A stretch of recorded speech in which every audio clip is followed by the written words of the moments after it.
Well, guys, it's been a sad day for film fans. Yesterday, Roger Ebert, quite possibly the single most famous and influential film critic of the time, passed away at age 70 due to complications from cancer. Beyond being a film critic, Ebert was an author, publishing over 15 books, a screenwriter, and a Pulitzer Prize winner. John, I know you have lots of thoughts on Ebert, so let's share them. I'm wondering, I don't know if I was just in denial or what, but when I heard that Ebert's cancer, he was fighting again. He said he was going to take a leave of presence for a while. They was just going to cut back on his review schedule. I don't know why. I just had it in my head. Yeah, he's going to battle through this like he's battled and fought through everything else. And I honestly didn't think too much more about it. And then all of a sudden, after we finished shooting the show yesterday, and a lot of people wrote to me saying, hey, why didn't you talk about Ebert? Because we shoot the show in the morning, it gets edited post-production, and then it gets put online in the afternoon. And we heard about his passing after we done shooting, and it shocked me.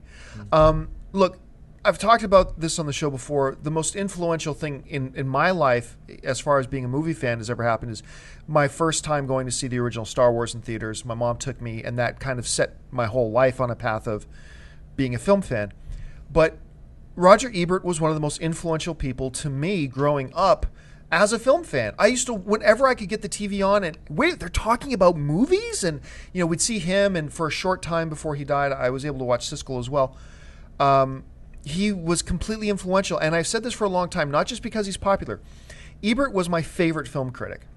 And I disagreed with his opinion on film at least half the time. But agreeing or disagreeing with a film critic is not why I like or don't like it. I can listen to a film critic that I agree with all the time, but I can think he's a horrible critic. I loved Ebert because he was so unique in the way he expressed. Not only he was a film scholar, but he was wonderful at articulating his viewpoint and his perception, his experience with film. And then he even he was so good at putting it in historical context as well. He was wonderful, and I really enjoyed continuing to read his stuff, ever since he had his operation. And there's just no other way of putting it. The film community has lost a giant, a real giant. And it shook me, and it's tragic to hear, especially as young as 70.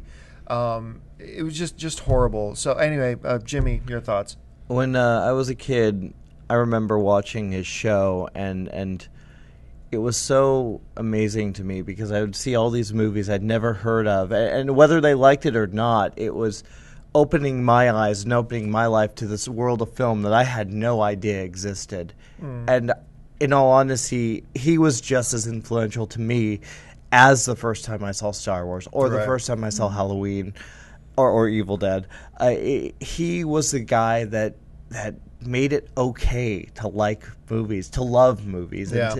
And I went through my own denial because he was a fighter, and you always thought he'd be around and talking about movies, and it just saddens me beyond belief. You know, when he first had that one operation where he lost half his jaw and whatever, most people would become a recluse. Maybe but he wouldn't go out in public. No. You wouldn't think he would go out in public. He embraced it. He became more public. Yeah, he became absolutely more public. Hey, I'm fighting this thing. This is what happened. Whatever, deal with it. And he was such an inspiration that way. The other thing is, I think a lot of us in this community don't acknowledge enough.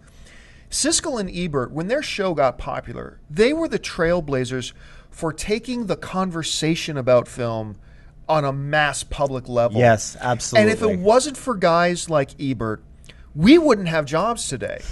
Like, they trailblazed that about taking this conversation public and making the discussion about it a fan-centric thing. And, we are direct in that way. We are direct descendants of Roger Ebert.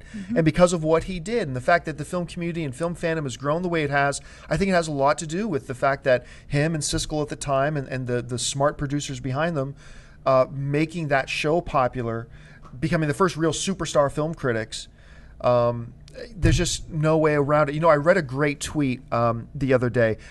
The guy who directed Up in the Air and directed Thank You for Smoking, Jason Reitman, I think it is, wrote this great tweet. And I'm paraphrasing a little bit, but basically what Jason Reitman wrote was, still working today on the script, going to work as if I know Ebert's still going to read it. Wow. What a great way to put it, and I loved it. And Yeah. no other way to put it. We could spend an hour sitting here talking Yeah. about the influential Roger Ebert, but he will sadly be missed. Hey everyone, if you liked this video, click that thumbs up button and make sure to subscribe to our AMC Movie News YouTube channel. It's free and helps you stay up to date with all the latest movie news, as well as our daily AMC movie talk show. Also, make sure that you follow us on Facebook and Twitter to stay up to date with all of our special promotions, contests, and prize giveaways.